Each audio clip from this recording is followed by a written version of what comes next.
La vida intelectual, de Antonin Balmas-Sertillans. Capítulo 9 y último. El trabajador y el hombre.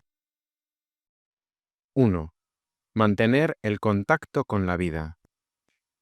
Después de haber pedido tanto y de haber forjado aparentemente tantas cadenas, ¿no será una ironía volverse una última vez al intelectual para decirle, mantén libre tu alma? Lo que más importa en la vida no son los conocimientos, sino el carácter. Y el carácter estaría amenazado si el hombre estuviera, por así decirlo, por debajo de su trabajo y oprimido por el peñasco de Sísifo. Hay otra ciencia, además de la que se deposita en la memoria, la ciencia de vivir. El estudio debe constituir un acto de vida, aprovechar para la vida, sentirse impregnado de vida. Entre estas dos clases de espíritus, los que se esfuerzan por saber algo y los que intentan ser alguien, la palma se la llevan con mucho los segundos. En el saber, todos son esbozos. La obra completa es el hombre.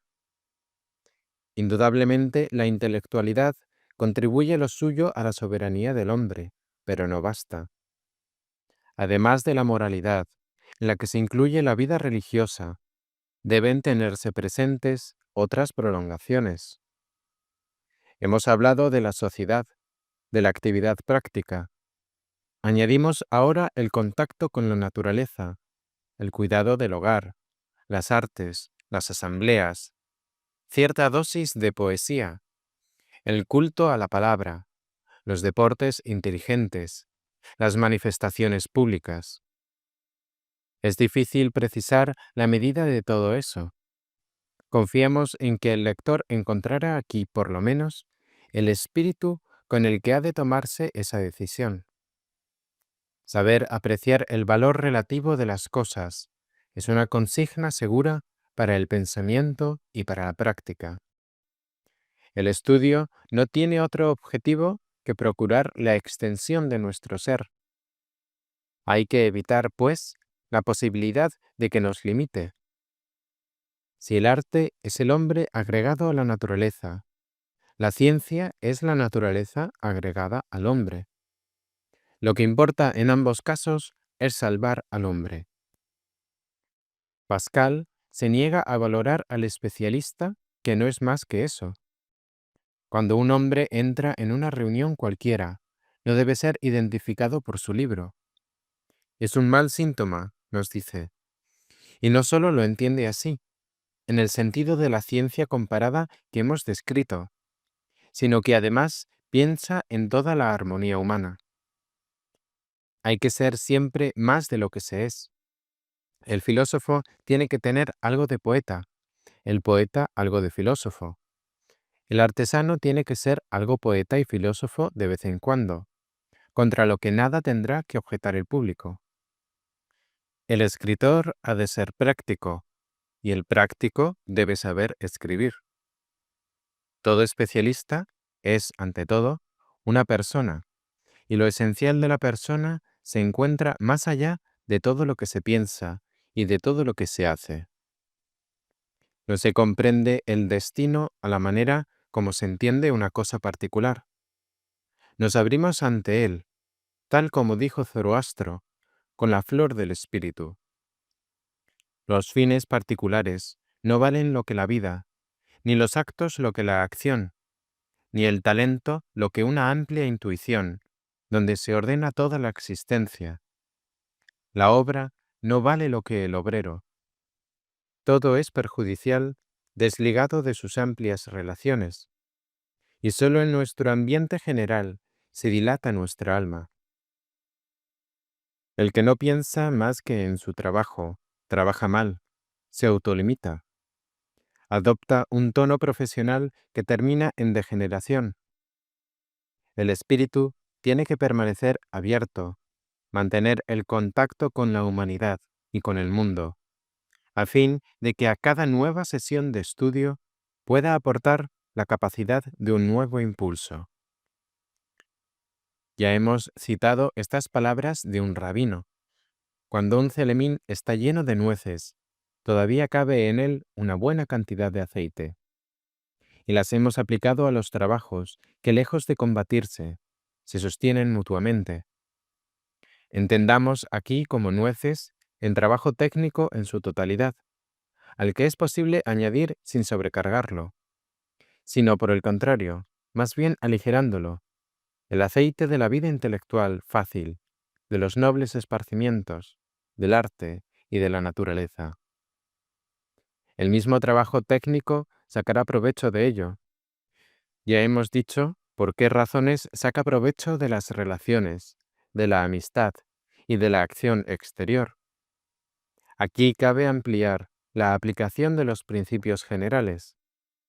Se puede pretender que una visita al Louvre, la audición de la Sinfonía Heroica o de Edipo Rey, un paseo de una tarde otoñal en Versalles, el simple espectáculo de una puesta de sol, una representación patriótica en el Trocadero o en el gran anfiteatro de la Sorbona, los Juegos Olímpicos, un misterio en Jumièges o en el Teatro de Orange, un gran sermón en Notre Dame, sean ajenos a una especialidad cualquiera?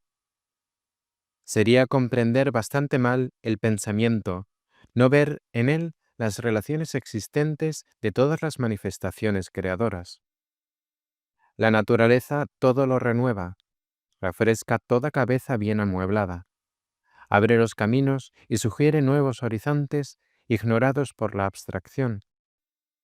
El árbol es un instructor, y en el prado pululan las ideas como las margaritas o las amapolas. En el cielo vuela la inspiración junto con las nubes y los astros. Los montes estabilizan nuestros pensamientos con sus moles ingentes, y las meditaciones más profundas laten tras las raudas corrientes cristalinas.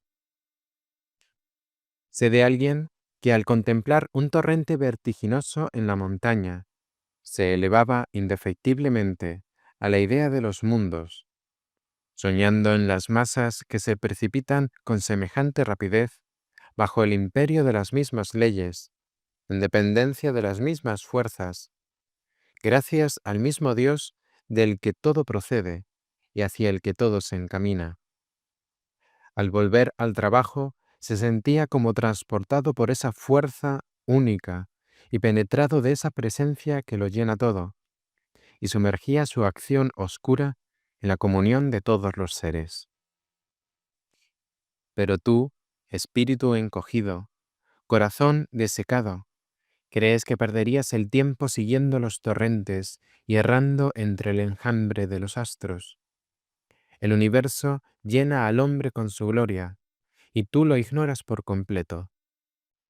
La estrella vespertina se cansa de esperar en su oscuro cofrecito, sin que tú te decidas a cobijarla en tu pensamiento. Escribes, calculas, empalpas proposiciones y elaboras tesis, pero no te decides a levantar los ojos y mirar a lo alto. ¿Quién no sabe que, en un concierto, el intelectual puede emocionarse con una impresión de grandeza, de belleza, de poder, que se transporta inmediatamente a sus modos particulares, beneficiando a sus objetivos, coloreando sus temas habituales y procurándole seguidamente una sesión de trabajo más rica? ¿No lo ves ya garabateando febrilmente en el dorso del programa el esquema de un capítulo o de un discurso, el desarrollo de una idea, una imagen viviente? La armonía ha elevado el tono de su inspiración, y el ritmo en el que se ha visto arrastrado como una multitud arrolladora le ha hecho penetrar por caminos desconocidos. En la capilla de los Santos Ángeles de la iglesia de San Sulpicio, de la Croix se extasiaba escuchando deliciosamente los sonidos del gran órgano y los cantos religiosos. A esta armonía atribuía el pintor el éxito extraordinario de su Jacob luchando y el caballero del Heliodoro. La música Tiene para el intelectual el precioso secreto de no precisar nada y, en consecuencia, de no entorpecer nada. Procura solamente estados de ánimo, que aplicados cada uno de ellos a una tarea particular, permitirán sacar lo que de ellos se espera. Rodin elaboraría una estatua, Corot un paisaje, Gratry una página entusiasta, Pasteur una investigación más apasionada y más atenta. En la armonía todo se sostiene y se regenera. El ritmo, padre del mundo, es también el padre del genio en quien el mundo se refleja. Sobre el horizonte indistinto del sueño, cada cual ve dibujarse la imagen preferida e inscribe sus rasgos en su propio lenguaje. Según Santo Tomás, las circunstancias personales y las circunstancias accidentales forman parte de las actividades, pues contribuyen a integrarlas y les comunican sus caracteres. ¿Será la acción de pensar una única excepción? No quedará influida por el ambiente imaginativo, sensorial, espiritual, social, que nosotros podamos procurarle, a fin de que no sea ningún canto aislado, sino una voz integrada en el conjunto orquestal. Poca cosa es uno solo en su gabinete de trabajo. Es verdad que allí se puede traer al universo entero y llenarlo de Dios, pero esa plenitud no es efectiva, sino después de una larga experiencia, cuyos elementos están por doquier.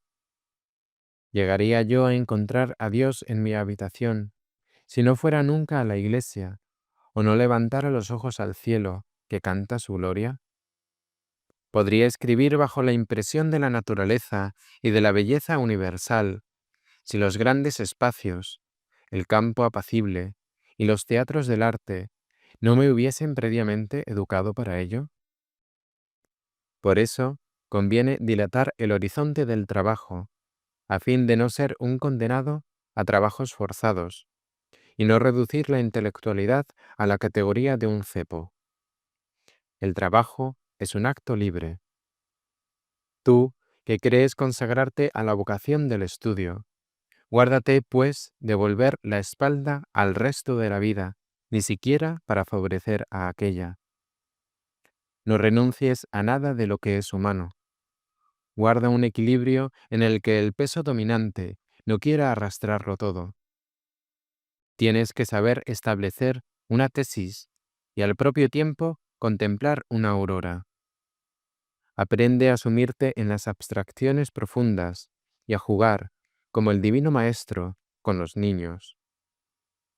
Hoy en día ya no están de moda los uniformes de pedantes y los bonetes puntiagudos, de los que se burlaba Pascal, pero subsisten en nuestras almas, en las que por desgracia se han introducido.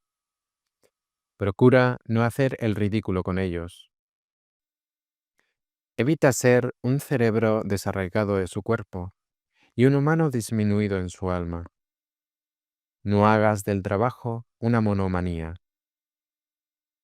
Nuestro intelectual es el hombre de un saber vasto y variado que se prolonga en una especialidad penetrada a fondo.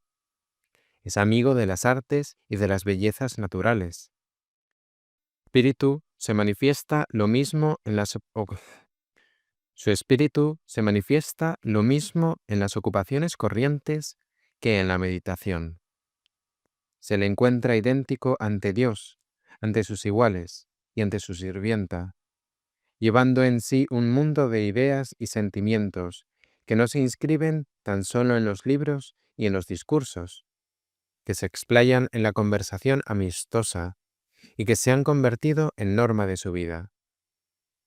En el fondo, todo se sostiene recíprocamente y todo es lo mismo. La intelectualidad no tiene barreras.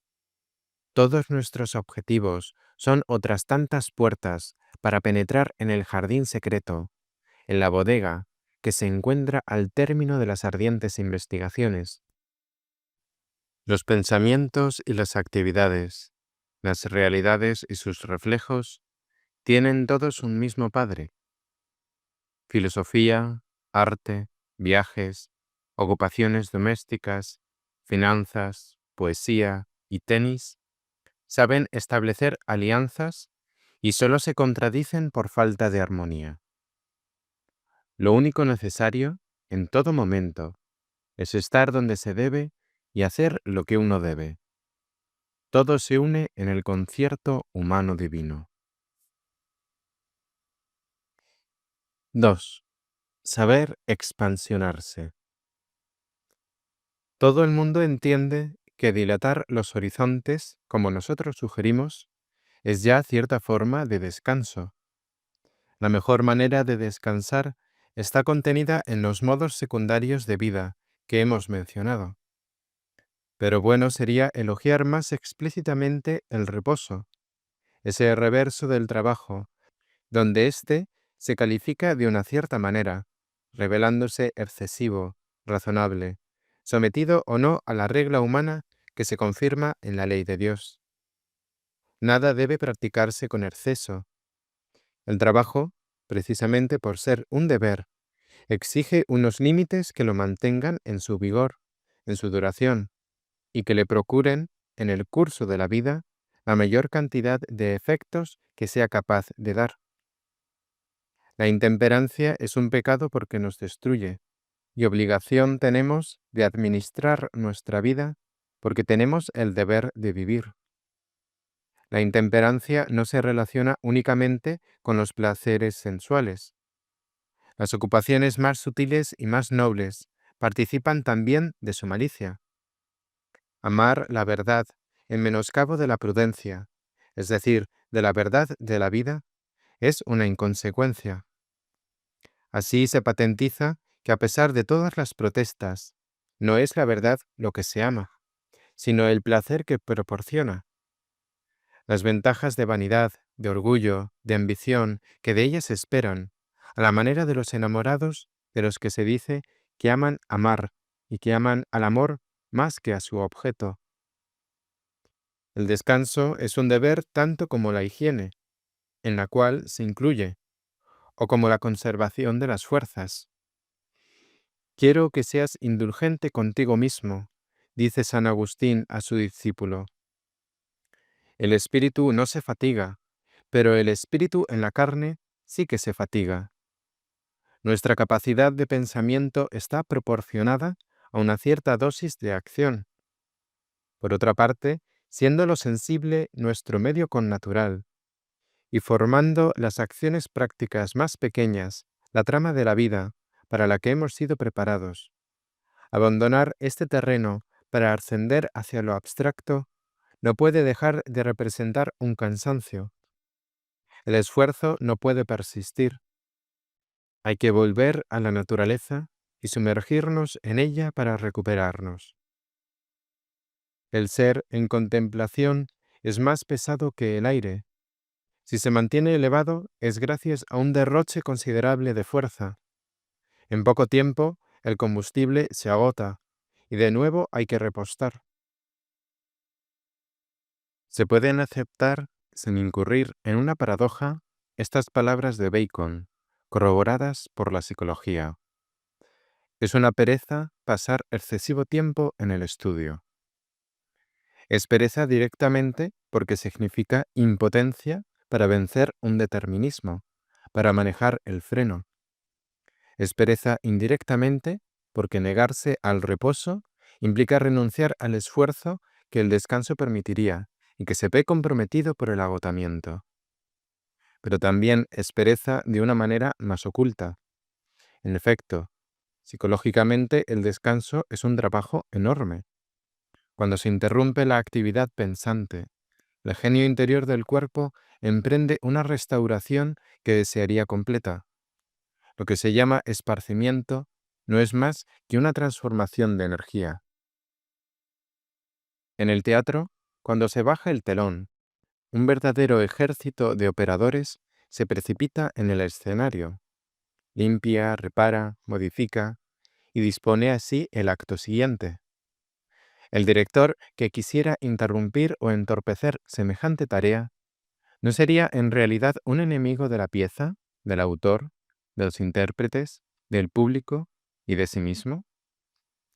De la misma forma, quien se agota se opone a su propia vocación, a quien se la dio, a sus compañeros en la obra intelectual, a sus hermanos que podrían aprovecharse de ella, a su propio bien. El mejor medio de descansar sería, si fuese posible, no cansarse. Quiero decir con ello, saber equilibrar el propio trabajo de forma que una operación supusiera un descanso con relación a otra. En medicina, con frecuencia se comparten los efectos de una droga perniciosa por medio de su antagonista. No todas las cosas cansan de igual manera y en el mismo momento. El pudelador que suda la gota gorda ante su horno encontraría descanso recogiendo heno en pleno campo, y el agavillador apilando el heno dentro del granero. Ya hemos dado indicaciones en este sentido.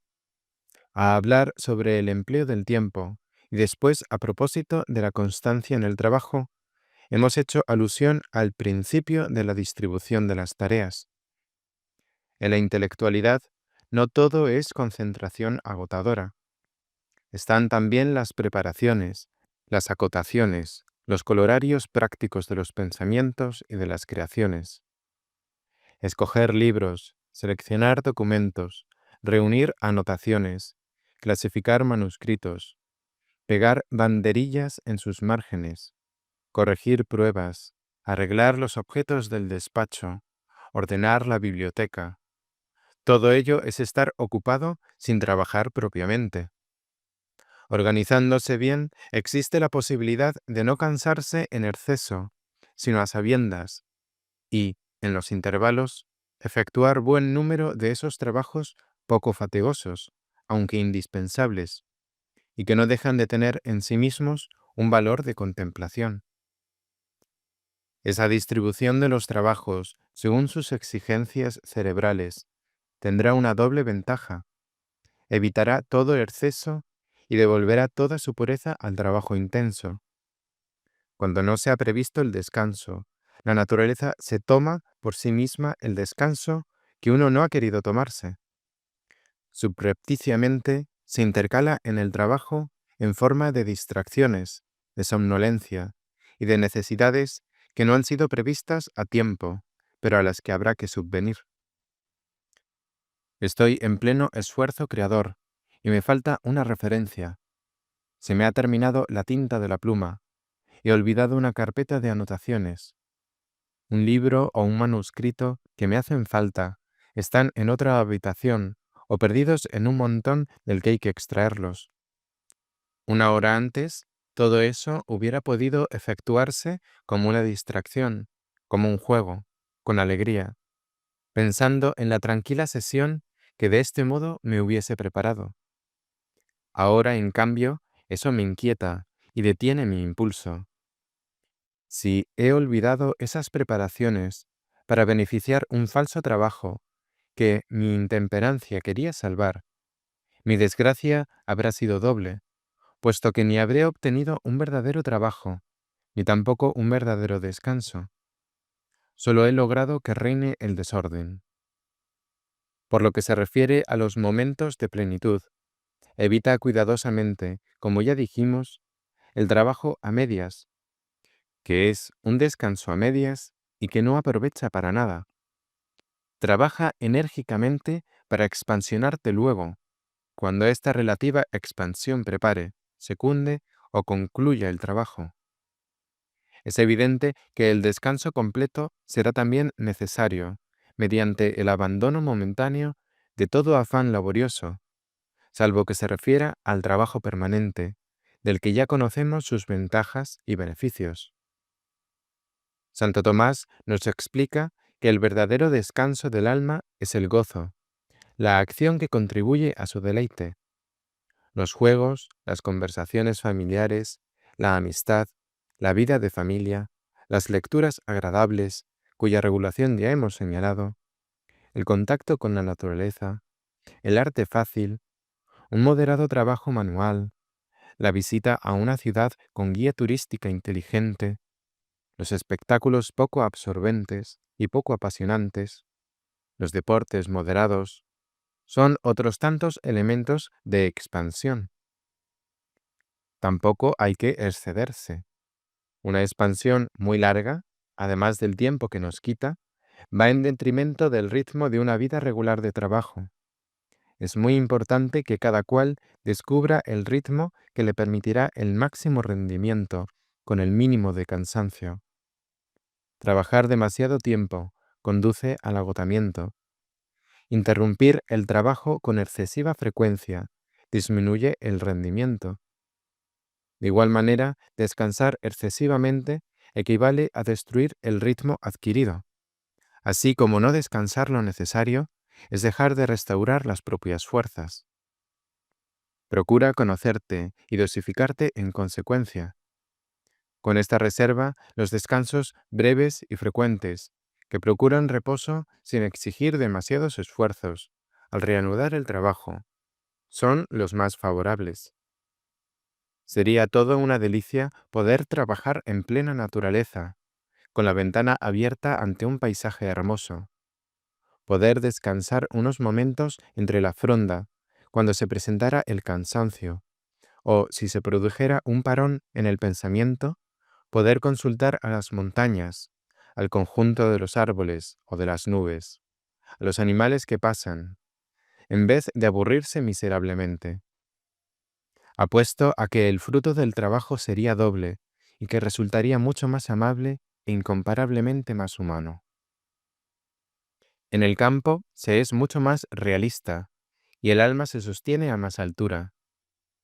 El imperativo categórico no pudo haber sido concebido en un prado, y menos aún la llamada aritmética moral de Bentham. Jóvenes, que tenéis altas aspiraciones y que queréis llegar lejos, aferraos siempre a la realidad humana. No olvidéis vuestros ratos de ocio, evitad siempre el agotamiento, trabajad con tranquilidad y con goce espiritual, sed libres. Si es preciso, sed astutos con vosotros mismos. En el momento del esfuerzo, prometeos alguna expansión agradable, cuya imagen refrescará vuestro pensamiento hasta que llegue el momento en que venga a reparar vuestras fuerzas. Si formáis grupo, aceptad los unos las expansiones de los otros. El hombre que no sabe bromear, dice Santo Tomás, y que tampoco sabe aceptar las bromas y las diversiones de los demás, es un rústico y se hace oneroso para con su prójimo. No es posible convivir un solo día, como decía Aristóteles, con un hombre enteramente taciturno. 3. Aceptar las pruebas. Este equilibrio entre el trabajo y el gozo reparador es tanto más necesario cuanto que pruebas no le faltan al trabajador. Ya lo hemos dado a entender más de una vez. En cuestión de ciencia, como en todo lo demás, solo por la cruz se llega a la salvación. El descontento consigo mismo, el retraso de la inspiración, la indiferencia del ambiente, la envidia, las incomprensiones, los sarcasmos, las injusticias, el abandono de los jefes, la deserción de los amigos. Todo es cosa que puede ocurrir y que no deja de presentarse en un momento u otro. Se llega a la superioridad a costa de tantos obstáculos y sufrimientos que el hombre que sabe proseguir con paciencia y mansedumbre la misión de su talento es evidentemente un gran hombre. Dice George Sand a propósito de Balzac. Sin querer reservarte para ti este título, pero sí queriendo llegar a ser alguien, prepárate para la prueba de los elegidos y disponte a gustar todos sus diversos sabores. Prueba del ideal que te parece cada vez más lejos a medida que aceleras la marcha. Prueba de los necios que nada comprenden y que se escandalizan de tus ideas. Prueba de los envidiosos que te acusarán de imprudente por haber franqueado su línea de combate. Prueba de los buenos que se dejan convencer fácilmente, sospechan de ti y te abandonan. prueba de los mediocres, que son multitud, y a los que incomodas con la muda afirmación de un mundo superior. Si fuerais del mundo, afirma el Salvador, el mundo amaría lo suyo, pero como no sois del mundo, por eso os odia el mundo. Juan capítulo 15. Las diversiones antes señaladas como medios de expansión también podrán serte útiles. Todo cuanto sirve para aliviar el trabajo es también apto para calmar la pena. Ello no obstante, recurre sobre todo a los medios espirituales, y entre todos ellos al trabajo sobrenaturalizado, que es nuestro único objetivo. El trabajo cura las penas del trabajo y las del trabajador. Es enemigo de la tristeza, de las enfermedades y de los pecados. Nos traslada a una región más elevada donde encuentran alivio las preocupaciones de la existencia y las debilidades del cuerpo. El ánimo que nos comunica y la orientación que da a nuestras energías descartan el tedio y alejan las preocupaciones miserables. Date al ocio y ocúpate de tu cuerpo. Probablemente sentirás en él una multitud de vagas disposiciones. Trabaja con ardor y no pensarás más en ellas. Lo mismo puede decirse de los males del alma. Cuando me pregunto qué voy a oponer a los afanes y pesadumbres que me acechan en el trabajo, solo encuentro una respuesta: el trabajo. ¿Cómo reanimar mi corazón cuando duda de su obra? Con el trabajo. ¿Qué medio hay para resistir a los enemigos del esfuerzo y a los envidiosos del éxito? El trabajo. El trabajo es el remedio. El trabajo es el bálsamo. El trabajo es el estímulo. Añade a él el silencio, su compañero, y la oración, su inspiradora. Saborea una dulce amistad entre ellos, si Dios te la concede, y tendrás los medios para salir vencedor en todo. El trabajo equilibra el alma y procura la unidad interior. El amor a Dios, fundamento de toda jerarquía de valores, hace posible la subordinación de las fuerzas, y el alma se estabiliza. Fuera de ello, la necesidad de unidad no podrá satisfacerse más que con alguna manía inferior o alguna pasión, con lo que nuestras debilidades recobrarán su imperio. No en vano se dice que la pereza es la madre de todos los vicios. También es madre de los desfallecimientos y de las penas, o por lo menos los favorece. El sentimiento de victoria que hace nacer el trabajo combate semejante depresión. El dispendio mesurado de las fuerzas eleva su tono y las regulariza, como el ímpetu del equipo que canta y rema a un mismo tiempo. También la verdad es una defensa que nos afianza y nos llena de gozo. Con ella nos consolamos y consolamos a los demás. Su descubrimiento es una recompensa para nosotros. Su manifestación, una noble venganza en momentos de contrariedad. Entre otros pesares, el trabajador está expuesto al que es tal vez el más sensible para el intelectual, por no decir para el hombre. La crítica no le perdona. Cuando es atacado con ligereza e injusticia, sufre y puede llegar a irritarse. Si esa crítica toca su punto débil y señala en sus producciones o en su carácter unos defectos que, no pudiendo vencerlos, quisiera olvidar y ocultar a todas las miradas, entonces se siente particularmente atacado. ¿Cuál será la respuesta adecuada y qué actitud deberá tomar entonces? Siempre la misma. A todas las críticas no voy a dar más que una misma respuesta, dice Emerson: volver al trabajo. Se dice que Santo Tomás, cuando era atacado, lo que le sucedía con mucha más frecuencia de lo que deja suponer su triunfo póstumo, se esforzaba en afianzar su posición, en precisar y en aclarar su doctrina, después de lo cual se callaba. El buey mudo de Sicilia no iba a dejarse apartar de su camino por los gestos y los gritos de una cruzada de niños. La gran máxima es corregir y callarse. Los que la han practicado han llegado siempre lejos.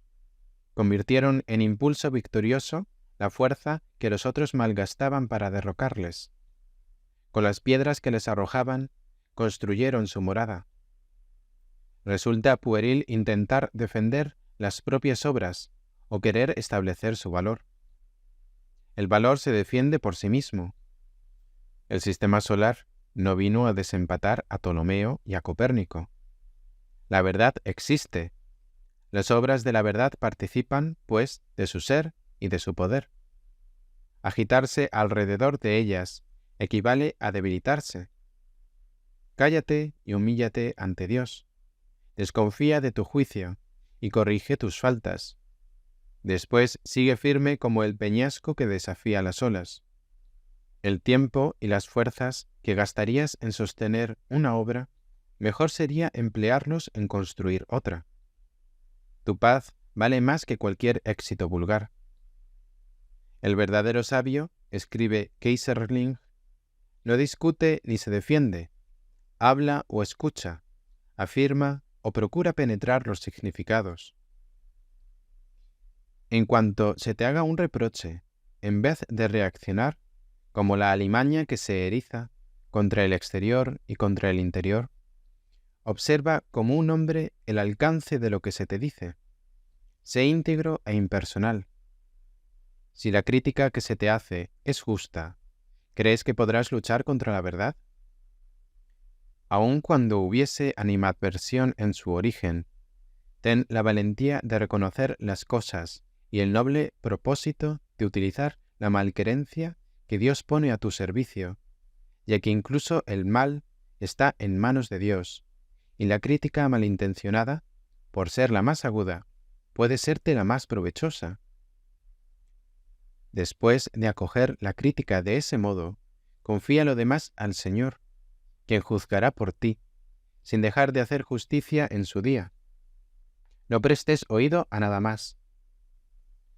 No se habla mal ante el que no presta oído, escribe San Agustín. La envidia es como un impuesto sobre la renta de la gloria, de la distinción o del trabajo. El trabajo, que es invulnerable en sí mismo, exige al trabajador su contribución. A éste le corresponde pagar y callar. Las grandes almas sufren en silencio, dice Schiller. Cuando nada se puede aprovechar de un ataque, hay que sacar aún la consecuencia, a saber, ante todo, salir indemne, libre de desgaste y de resentimiento. Luego, salir crecido y mejorado por la prueba. La verdadera fuerza espiritual se vigoriza en la persecución. Se queja a veces, pero sus quejidos son semejantes a los de toda criatura, que gime con dolores de parto, como dice el apóstol. Hemos dicho que la vida intelectual es un heroísmo. ¿Acaso pretendes que el heroísmo no cueste nada? Las cosas tienen valor en proporción directa con lo que cuestan. El éxito vendrá más tarde. Las alabanzas también llegarán en su momento, y quizá no lleguen nunca de los hombres, pero sí de Dios y de su corte, que harán de tu propia conciencia su profeta. Los trabajadores, tus hermanos, también te reconocerán a pesar de su deserción aparente. Muchas pequeñas intrigas y aun grandes iniquidades se cometen entre intelectuales, pero una clasificación sobreentendida no deja de consagrar a los verdaderos valores, aun cuando la publicidad los olvide. Si hay que dejar para más tarde la utilidad que puedas aportar, quién sabe, quizá para cuando ya no existas, consiente en ello. El honor póstumo es el más desinteresado, y la posterior utilidad da suficiente satisfacción a los verdaderos objetivos de tu obra. ¿Qué pretendes? ¿Una aureola? ¿Tu provecho? Entonces no eres más que un falso intelectual. ¿Buscas la verdad? Si es así, no olvides que es eterna, y que no es necesario utilizar ahora la eternidad. La verdad se revela poco a poco. Los que van sacándola de las sombras no pueden exigirle que les distinga con una aureola. Están a su servicio, eso es todo. Y su recompensa es poder ceñir un solo instante la espada de los héroes, o llevar ante ellos su escudo. ¿No tiene el trabajo un valor en sí mismo? Uno de los crímenes de nuestro tiempo es haberlo despreciado y haber sustituido su belleza por la fealdad de un egoísmo grosero. Las almas nobles viven una vida hermosa y esperan su fecundidad por añadidura. No trabajan solamente por el fruto, sino por el mismo trabajo, para que su vida sea pura, recta y viril, a semejanza de la de Jesús, y esté dispuesta a unirse a ella. Es así como no se detienen ante las decepciones. El amor no teme las decepciones, como tampoco las temen la esperanza y la fe cuando tienen hondas raíces. Bueno es trabajar sin fruto aparente, sembrar sin cosechar, nadar y verse rechazado por los de la costa, andar para no encontrar ante sí más que espacios sin fin. Para quien cree, todo eso no es causa de decepción, como tampoco lo es para quien sabe esperar. En todo ello encuentra complacencia el que ama, porque el amor se demuestra mucho mejor cuando se trabaja por deleite, el deleite del que se ama y el deleite de poder estar a su servicio. 4. Saborear los goces. Por lo demás, no todo es contrariedad en el trabajo. Afortunadamente también es fuente de gozo, si solo el gozo nos pone en disposición de trabajar y nos relaja después del esfuerzo. Al ejemplo del apóstol, tendríamos que estar gozosos incluso en las aflicciones y contrariedades. Estoy rebosante de gozo en todas mis tribulaciones. La tristeza y la duda ahogan la inspiración, pero únicamente la matan de verdad cuando se cede ante ellas.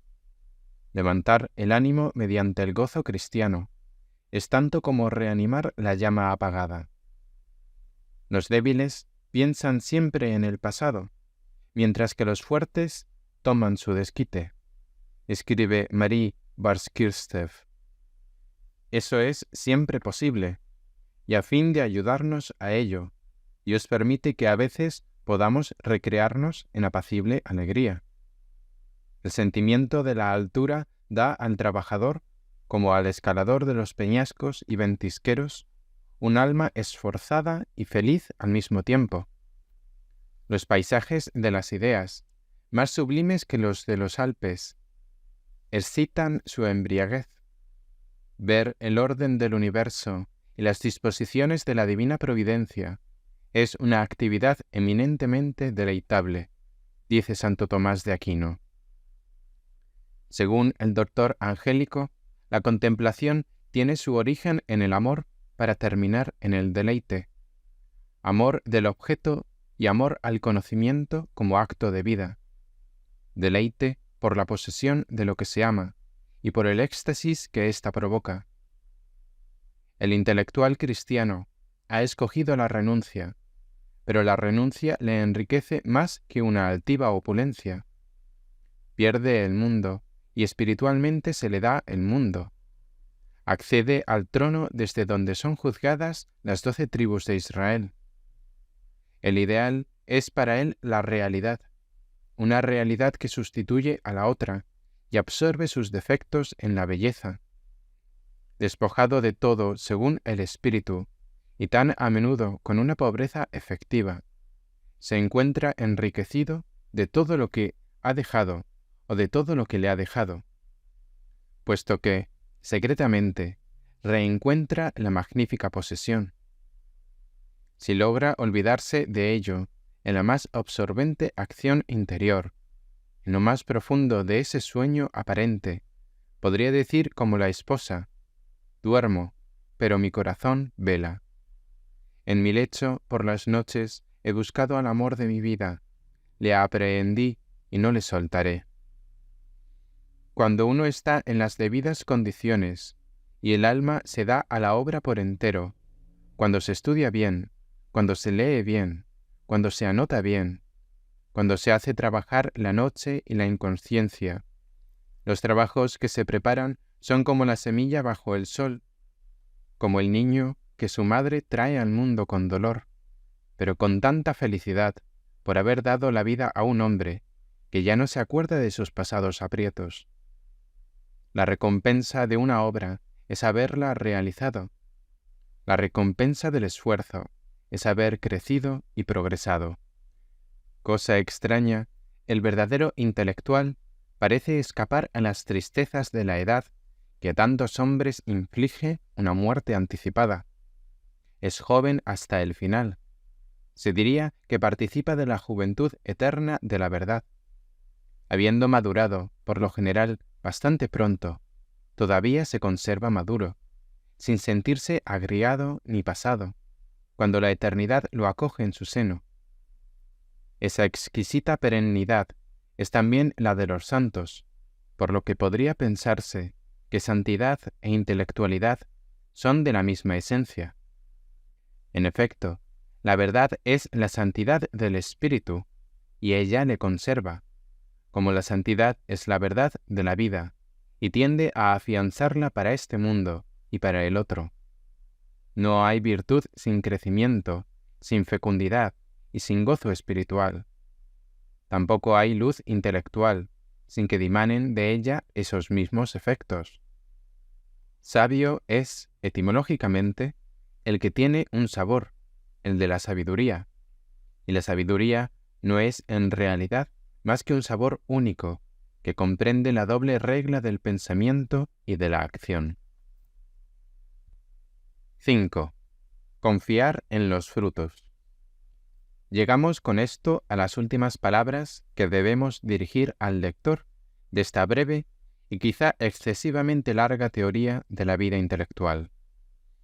Si sigues estos consejos, dice Santo Tomás a su discípulo, producirás copiosas ramas y frutos en la viña del Señor. Cúmplelos y alcanzarás lo que deseas. Adiós. ¿No es un noble adiós el que promete, en favor del discípulo fiel y laborioso, el honor de la verdad, asegurando a quien pone todas las condiciones los resultados anhelados? Nada puede prometerse al que no está dotado, pero supuesta la vocación, podemos afirmar que la cultura no es, ante todo, producto del genio, sino que nace más bien del trabajo, de un trabajo cualificado, organizado y sostenido, tal como hemos procurado describirlo. El trabajo se fabrica su propio instrumento. A semejanza del herrero que templa sus herramientas, va formando nuestros caracteres y nos da una solidez y, en consecuencia, la confianza. Esa confianza que se funda en una ley de las cosas pertenece mayormente al trabajo que al trabajador. Pero el trabajador debe tener también por su parte fe en sí mismo. ¿Acaso no está con él el Dios que ha dicho, el que busca halla, y al que llama se le abrirá? Todos nosotros tenemos la verdad detrás de nosotros, y ella nos empuja por medio de la inteligencia. La tenemos delante de nosotros y nos llama. La tenemos encima de nosotros y nos inspira. El alma es igual que todos. El espíritu sopla en todos. La finalidad y las aspiraciones profundas son las mismas para todos. Amén de los ánimos, no hay otra diversidad que la de los elementos cerebrales más o menos libres y activos, más o menos sujetos. Pero sabemos que con el auxilio terrenal y celestial podemos llegar a feliz término, a pesar de las muchas deficiencias.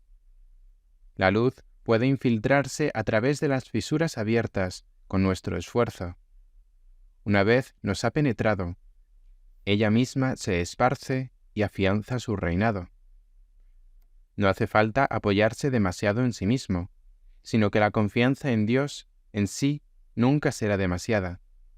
Nunca se tiene una idea demasiado elevada de yo cuando se trata del yo divino. Por lo demás, esperamos también de nuestros iniciadores, de nuestros amigos, de nuestros hermanos en la obra intelectual, una colaboración permanente. Contamos con la ayuda de los genios. Los grandes hombres no son grandes para ellos solos, también nos sostienen a nosotros. Nuestra confianza los sobreentiende. Con su ayuda podemos procurarnos una vida tan grande como la suya, salvo la desproporción de las fuerzas. El verdadero intelectual no tiene que temer la esterilidad ni la inutilidad. Basta con que un árbol sea un árbol para producir semillas. A veces los resultados tardan en llegar, pero al fin llegan. El alma contribuye a ello, y los acontecimientos contribuyen también.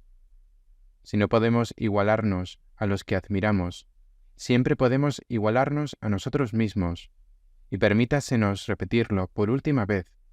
Esa es nuestra única finalidad. Cada individuo es único. Por ello, cada fruto del Espíritu es también único. Lo único siempre tiene valor, siempre es necesario. No fallemos a Dios, y el triunfo de Dios será también, en cierta manera, el nuestro. Eso es lo que puede consolar nuestra inferioridad, y, si producimos, reconfortarnos ante el diluvio de libros.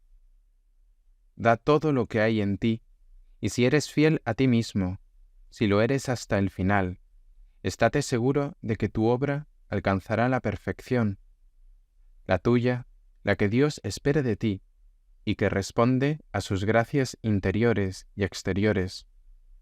Entonces podrás decirte que muchas obras y muchas vidas son más bellas que la tuya, pero podrás añadir, para mí no hay otra más hermosa, ni hay otra que se le pueda comparar. Añadiré otra cosa que forma parte de nuestros motivos para tener confianza. Cuando se nos exige fidelidad, un trabajo obstinado y bien reglamentado, no es que quiera excluirse todo desfallecimiento. Irrisoria sería cualquier promesa en ese sentido. Errar es humano, pero entre otras prescripciones, retengamos lo esencial, lo habitual, y es de eso de lo que se nos dice que basta, que es indispensable. Sería de desear que nuestra vida fuese una llama sin humo, sin desperdicio y sin impurezas. Eso no es posible, pero lo posible tiene también su belleza, y sus frutos son bellos y sabrosos. Si estás decidido a corresponder, escribe sobre las tablillas de tu corazón, si no lo has hecho todavía, tu firme resolución. Te aconsejo que escribas en trazos negros sobre fondo blanco, bien legibles, y tengas las fórmulas a la vista. Cuando te pongas a trabajar, después de haber rezado, renovarás todos los días esa resolución. Procura anotar especialmente lo que te sea menos natural y más necesario, a ti, tal como eres.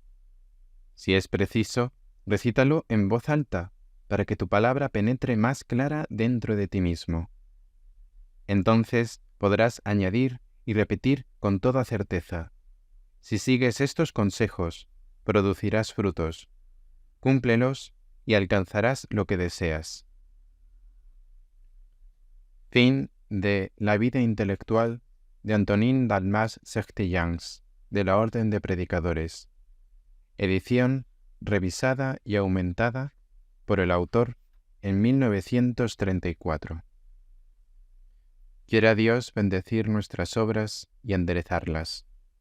Que tengáis buen trabajo.